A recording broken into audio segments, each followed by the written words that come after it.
For more awesome content, head to ystech.org, link in the description. Hey guys, it is Wise from Tech here, and today we got an interesting unboxing. So I know what this is, that's a case, so let's go ahead and open it up.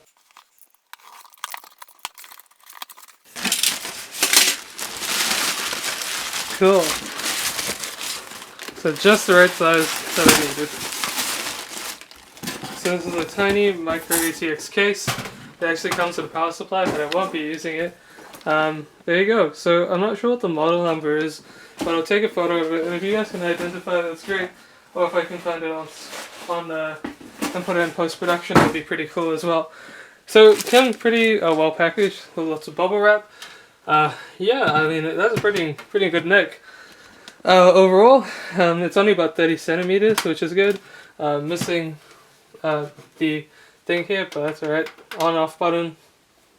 I/O USB, and I'll be using this to make my nice Mini ITX server.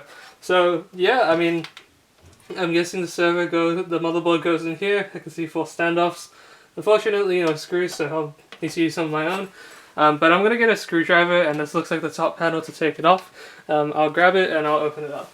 So I was gonna make a case similar to this myself when I got back to university, but I saw this one so cheap, I was like, yeah, might as well just go for it, because it's pretty much a similar design to what I would have done. So let's unscrew this here.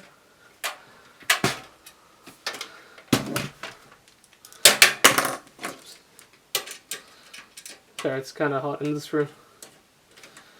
Alright, so I'm going to be taking out that power supply for sure. Don't trust it, because it's someone else's.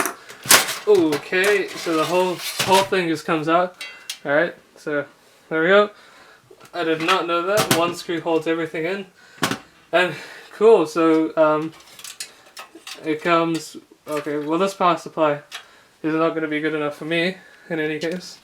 So it was about $34, including shipping from what I can remember. And yeah, I mean, pretty good nick. Not used too much, so it's got some hard drive mounting bay, I think, here, and probably on the other side, so you can mount some hard drives. I can even just dump them in the front of the case as well, and that should be all good. I'll probably need 2 or 3 slots. The I/O in the front is pretty good, and overall, yeah, I'm pretty happy with the condition that it came in. Now we'll be doing the build of how I made my Mini ITX server. So this server is pretty tiny. They're literally 30 centimeters, if you guys can see that there. But yeah, definitely interesting second-hand build. And considering that it's pretty cheap, you guys will be able to do something like this at home, and using another software called Backblaze.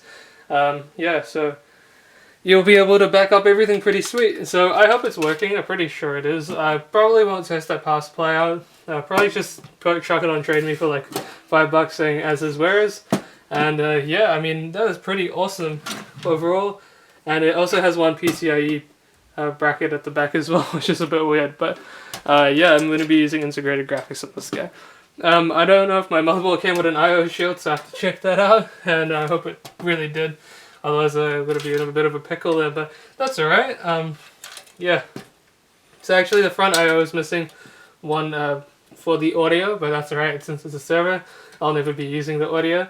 I'm going to use the back ones in any case, but power switch is all there, and it looks like it's linked the USBs into one, which is pretty good as well. So yeah, you can probably take this out as well in the front, but I don't know how to do that right now. I'm going to have to find some sort of manual to see how this guy actually works, but yeah, I'm pretty impressed with the quality and condition that it's in. So that about sums up the video. Thank you guys very much for watching. Make sure you go and check out ystech.org for the latest posts, reviews, and much more. I'll see you guys there at ystech.org. But other than that, I hope you guys have an awesome day. Stay safe, stay healthy, and I'll see you guys in the next video. Bye!